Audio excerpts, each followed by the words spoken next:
Viewers, as it approaches its one-year anniversary, the conflict in the Middle East is dangerously close to spiraling into an all-out multi-nation conflict. Now, that's because in just the last 2 weeks, Israel has decimated the hierarchy of terror group Hezbollah in Lebanon. After pager blast and walkie-talkie blast, precision aerial and rocket assaults have taken out the Hezbollah's top leadership. And in the latest, Israel has launched ground operations into Lebanon as well. While Hezbollah has come under fire to Israel's north, well, to its south, the Houthis in Yemen have also been struck. Meanwhile, the conflict in Gaza continues as well, with Hamas remaining in Israel and Mossad's crosshairs, and blasts were also reported in neighboring Syria's capital. It is important to note as well that Israel isn't only an aggressor. All the regimes against it, including Iran, have launched rockets or drone attacks against Israel, though few have been able to hit their mark because of Israel's sophisticated defense capabilities, which include the Iron Dome missile defense system. Let's listen in to what Israel has said to its enemies. אנחנו רואים היום את התקיפה במרחק של 2,000 קילומטר בחודדה ובסביבתה, וההישגים כמו שהם משתקפים לנו הם מאוד מרשימים, והמשמעות היא ברורה. מי שמנסה לתקוף אותנו או לפגוע באזרחי ישראל ישלם מחיר כבד מאוד. אין לנו עניין להרחיב את המלחמה, אין לנו עניין לחפש חזיתות נוספות, אבל אם מישהו יתקוף את ישראל כמו שעשו החות'ים לאחרונה בטילים ולאורך כל המלחמה בתקק ובתלשים ובכטב"מים, כל אחד שיבצע פעולה כזאת אנחנו נבוא איתו חשבון, ואנחנו יודעים לעשות את זה במקביל לדברים אחרים. ביום הזה חיל האוויר, צה"ל, תקפו גם בלבנון וגם בעזה וגם כאן, ואנחנו יכולים לפעול בעוד מקומות. כל מי שפוגע, מנסה לפגוע באזרחי מדינת ישראל, נגיע אליו. זה הכי פשוט. ונעמיד כל ערכה שנצטרך עם כל יכולת שיש לנו, ויש לנו פה עוד יכולות רבות להעמיק, להרחיב את הפגיעה.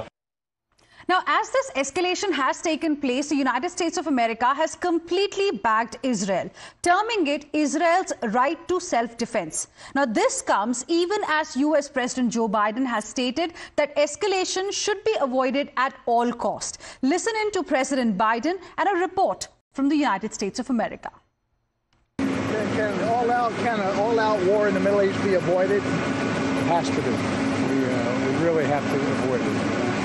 We've already taken precautions relative to our embassies and personnel who want to leave, but we're not there yet. But we're working like hell with the French and many others to do good work. Lebanon is on fire after Israel's weekend assassination of Hezbollah's leader, a move that threatens to let loose a wider war in the region. On Monday, President Joe Biden was unequivocal about what needs to happen next. I'm more aware than you might know, and I'm comfortable with them stopping. We should have a ceasefire now. But the question is how? How is Washington, Israel's main weapons supplier, going to pull the plug on this violence? VOA asked the White House. Our policy has not changed. It just hasn't. It has not changed. Lebanon's leaders say they have no faith in Israel's intentions. The government is doing everything in its power to confront this destructive, hateful war that Israel is waging against us. And we went to the United Nations looking for a solution, and we met with world leaders. But the enemy went with the intention of treachery and planning more massacres. And Israel's leader indicated Monday that he is digging in for a fight. We are at war for our very existence. We will join forces, go hand in hand, and defeat our enemies. Meanwhile, Washington is joined by other powers in begging for this to stop. There is still hope, but time is short. I therefore urge Israel to refrain from any ground incursions and to a ceasefire. I call on Hezbollah to do the same and to refrain from any action likely to lead to regional destabilization.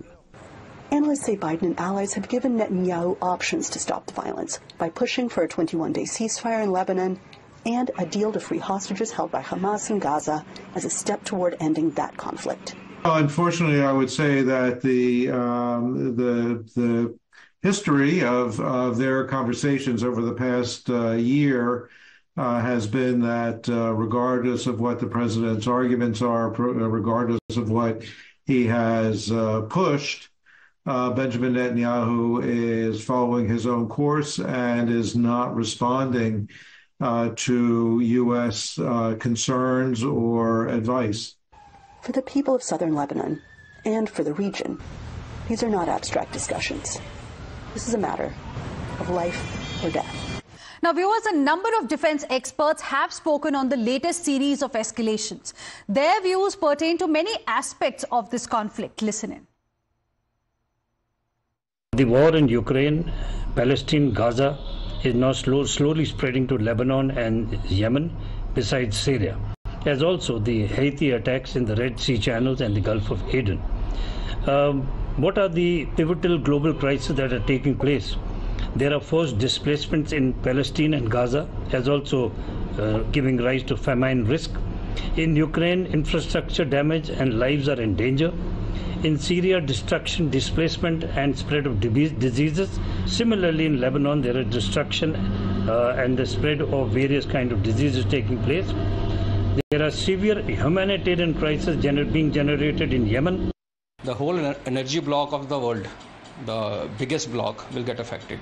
And you know, when energy prices, when diesel price, petrol price, everything goes up, gas price go up, so everything else goes up. Transportation gets expensive. Day-to-day things like even vegetables being carried from one place to another, everything gets affected. So the impact, if I had to summarize it, it is going to be very, very adverse. India, the biggest strength we have is we can actually survive. This shows that in the coming days, the economy of the world is going to be impacted very severely. We have to prepare for that, and it is better for India that we look into alternatives to ensure that our way of growth that is going on today does not get impacted at all. Because these wars are not going to stop so soon, and the people behind getting these wars, or rather supporting these various groups, are not going to let go very easily. Let's now go across to my colleague Rishabh joining us on the phone line for more on this. Rishabh, we heard the experts here, all of them clearly out of the view, the way things are, the war is definitely not going to stop. Now, looking at IDF's actions, IDF had named the operation to kill Nasrallah, the new order, and now the operation which involves operation on the ground in Lebanon, it's being called as Northern Arrows. What more details can you share with us? And what about the Indians in Lebanon? How is New Delhi viewing the developments that are taking place? Well, taking it from the last question first, how is New Delhi viewing situation in Lebanon? Last week itself, India has issued an advisory for all the Indian nationals who are traveling to Lebanon to avoid travel to Lebanon. And people who are already in Lebanon have been asked to leave Lebanon as soon as possible, given that there is imminent airstrike and other issues that might affect their well-being. As of now, New Delhi is very closely monitoring. We haven't had an official statement coming in from India or Indian External Affairs Ministry regarding this issue, but we expect one coming in very, very soon. Apart from that, if we talk about how things are and what Israel's plan is, remember last year as well, after 7th October, this attack in southern areas of Israel, the way Israel began its operation, it was in a way first it was airstrike, then it was limited incursion, and then we saw a full-blown offensive in Gaza. Here in Lebanon, things are different. Here, the chief of Hezbollah has been killed. The top leadership has virtually been wiped out, and now Israel is targeting the outpost or those places where they believe that the Hezbollah operatives are there. Right. Israel has already crippled Hezbollah in last 1 week. Right. And now this war will not last long, given that Hezbollah doesn't have that much of retaliatory power against Israel. All right, Rishabh, appreciate you joining us and putting things in perspective for our viewers. Let me now go across to my colleague Ankit as well. Ankit, Rishabh gave us a sense of how things stand on the ground, and I will like you to explain to our viewers a little bit about the Middle East crisis that we are seeing right now. What started as a Israel-Gaza war has now become Israel-Hezbollah war, and how Iran is also trying to, send a message to Israel, especially after what happened with the top leadership of Hezbollah. Most definitely. So let's see how it's playing out on the map. Now, this is Israel. We've opened up Israel here, and paths that are marked within Israel are Gaza essentially, and that is where Hamas has been operating. So far for almost a year, Hina, the conflict had been focused around this part right adjacent to the Mediterranean, and that was where it was localized. However, now you have two other countries and two other terror groups entering the fray. First of all, Yemen, and this is where the Houthis operate from. So Yemen, you can see it's right below Saudi Arabia. It's across from the Red Sea from Israel, and that is where the Houthis are operating from. So Israel has been attacking the Houthis over in Yemen. The Houthis are also conducting piracy operations, and that is why you've seen some amount of shipping destabilization in that region. So that is one in Yemen, and now the latest escalation has taken place to the north of Israel. Remember, Lebanon is a small country. Hezbollah operates from Lebanon. Now that is the border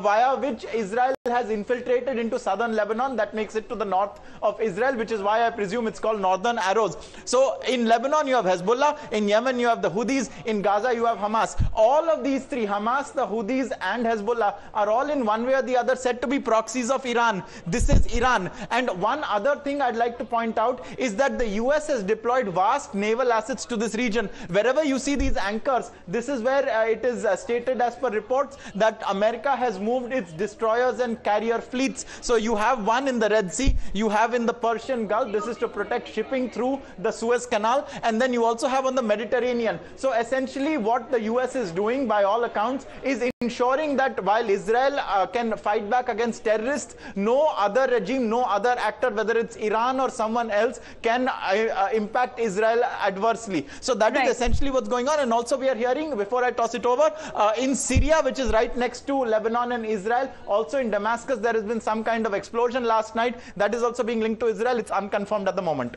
All right, Ankit, appreciate you joining us and putting things in perspective for our viewers on what's happening in the Middle East right now. Now, viewers, here in India, on what is happening in the Middle East, there is a diplomatic angle that has emerged. That's because Prime Minister Narendra Modi has spoken to Israel's Prime Minister Benjamin Netanyahu last evening, and he gave a twofold message. Prime Minister Modi said that escalation should be avoided, but also added that there is no place for terrorism in the world. To this, the Congress party has raised a serious objection, asking why the Prime Minister is attempting to resolve conflicts overseas while Manipur continues to burn here in India.